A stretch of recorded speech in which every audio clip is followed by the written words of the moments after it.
जय गीता भागवत।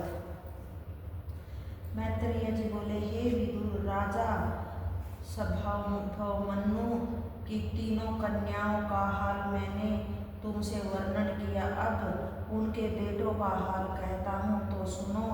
मनु की कथा 5वें स्कंद में आवेगी। उत्पानपाद के पुत्रों का हाल इस तरह है कि मनु के तन त्याग करने पर उनका बेटा उत्पानपाद राजा हुआ। कदाचित कोई इस बात का संदेह करे कि मनु की राजगद्दी पर वीर्यवर्त ने राज्य किया। उत्पानपाद उन्हीं के देश में दूसरे नगर का राजा हुआ। उसके सुनीति और सुरुचि नाम की 2 स्त्रियां थी। दोनों स्त्रियों से संतान उत्पन्न हुई। बड़ी रानी के बेटे का ध्रुव और छोटी रानी के पुत्र का नाम उत्तम था। राजा उत्पात छोटी रानी और उसके बेटे से बहुत प्रीति रखते थे तथा बड़ी रानी और उसके पुत्र से कम प्रेम रखते थे। एक दिन राजा अपनी छोटी रानी समेत राज सिंहासन पर बैठे हुए उसके बेटे को गोद में लिए प्यार करते थे। उसी समय बड़ी रानी के पुत्र ध्रुव, जो 5 वर्ष का था, खेलता हुआ वहां पहुंचा। उसने चाहा कि हम भी राजा की गोद में जाकर अपने सौतेले भाई उत्तम के बराबर बैठे। राजा ने छोटी रानी के डर से, जो उस समय वहां बैठी थी, ध्रुव को अपने पास नहीं बैठाया। यह देखकर छोटी रानी ने ध्रुव से कहा कि पिछले जन्म में नारायण का तप व स्मरण नहीं किया, इसलिए तू अभागा उत्पन्न हुआ है। कदाचित तू पहले जन्म में तप करता तो मेरे पेट से जन्म लेकर राजा की गोद में बैठने योग्य होता। तुझे इस जन्म में राज सिंहासन पर बैठना बहुत कठिन है। अब तू जाकर परमेश्वर का भजन व स्मरण कर।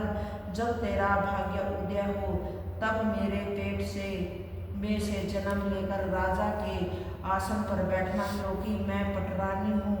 मेरे बेटे के सिवा दूसरी नारी का पुत्र राज सिंहासन पर नहीं बैठ सकता। राजा उत्पानपाद ने भी रानी की यह बात सुनकर जब ध्रुव को कुछ आदर नहीं किया, तब ध्रुव को सौतेली माता की यह बात तीर के समान लगी। इसलिए ध्रुव रोता हुआ अपनी माता के पास आया। उसकी माता सुनीति ने उसे रोते हुए देखकर अपनी गोद में उठा लिया और उससे पूछा, हे पुत्र, तुमको किसने मारा जो तुम इतना रुदन करता है? ध्रुव को अधिक रोने से ऐसी हिचकी लग गई कि थोड़ी देर तक उससे बोला ही नहीं गया। जब उसका रोना कम नहीं हुआ तब उसकी माता से बोला, मैं अभी पिता के पास गया था।